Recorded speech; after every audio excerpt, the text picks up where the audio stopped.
झारखंड की राजनीति और अर्थव्यवस्था के लिहाज से तारीख 24 फरवरी बेहद अहम होने जा रही है।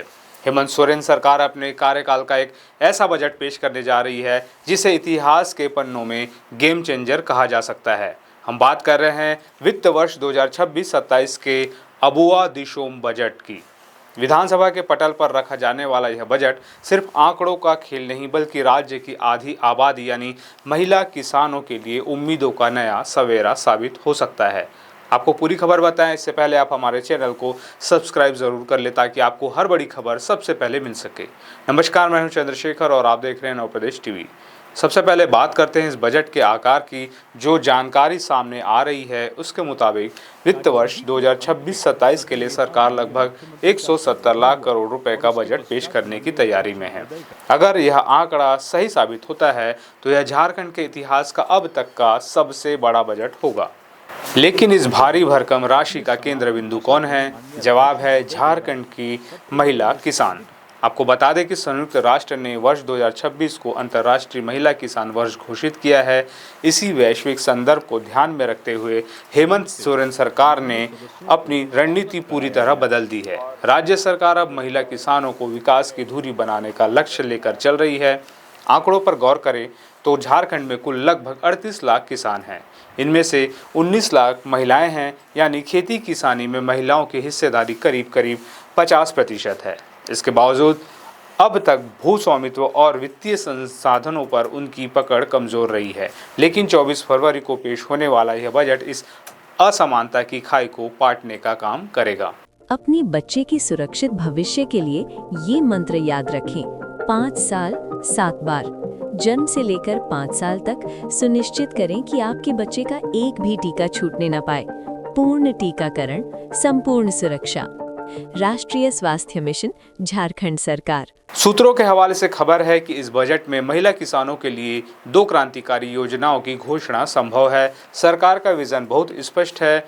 वह अब महिलाओं को सिर्फ खेत मजदूर के रूप में नहीं देखना चाहती, बल्कि उन्हें कृषि उद्यमी के तौर पर स्थापित करना चाहती है।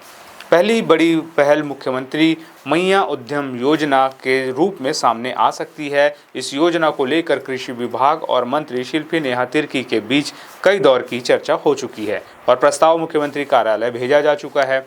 इस योजना का खाका स्वरोजगार को बढ़ावा देने के लिए तैयार किया गया है। इसके तहत महिला किसानों को बैंकों के माध्यम से 20,000 रुपये का एक मुश्त ऋण उपलब्ध कराया जाएगा। यह राशि सुनने में छोटी लग सकती है, लेकिन ग्रामीण अर्थव्यवस्था में एक महिला किसान के लिए यह स्वरोजगार की दिशा में पहला ठोस कदम साबित होगी। दूसरी बड़ी तैयारी कृषि उत्पादों की मार्केटिंग को लेकर है। अक्सर देखा गया है कि महिलाएं उत्पादन तो करती है, लेकिन बाजार उनकी सीधी पहुंच नहीं होती। सरकार इसी कड़ी को जोड़ने के लिए मार्केट लिंकेज की नई व्यवस्था ला रही है। इसके लिए एफपीओ यानी किसान उत्पादक संगठनों और सहकारिता मॉडल को बढ़ावा देने की रूपरेखा बनाई गई है।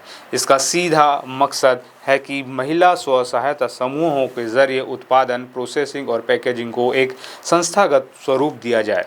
जब उत्पाद सीधे बाजार में बिकेंगे तो मुनाफा बिचौलियों की जेब में नहीं बल्कि महिला किसानों के हाथ में आएगा। टीकाकरण है सबसे जरूरी काम। जरूरत पड़ने पर काम से छुट्टी लें और पिता होने का फर्ज निभाएं।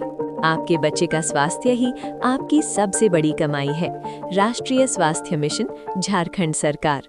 सरकार की मंशा साफ है कि खेती किसानी में महिलाओं की जो बराबर की भागीदारी है उसे अब नीतिगत स्तर पर औपचारिक मान्यता मिले।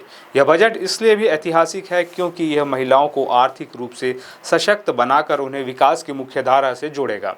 19 लाख महिलाओं के जीवन में बदलाव लाने की यह कवायद अगर सफल होती है तो झारखंड कृषि क्षेत्र में एक नया मॉडल पेश कर सकता है। 19 लाख महिलाओं के जीवन में बदलाव लाने की यह कवायद अगर सफल होती है तो झारखंड कृषि क्षेत्र में एक नया मॉडल पेश कर सकता है।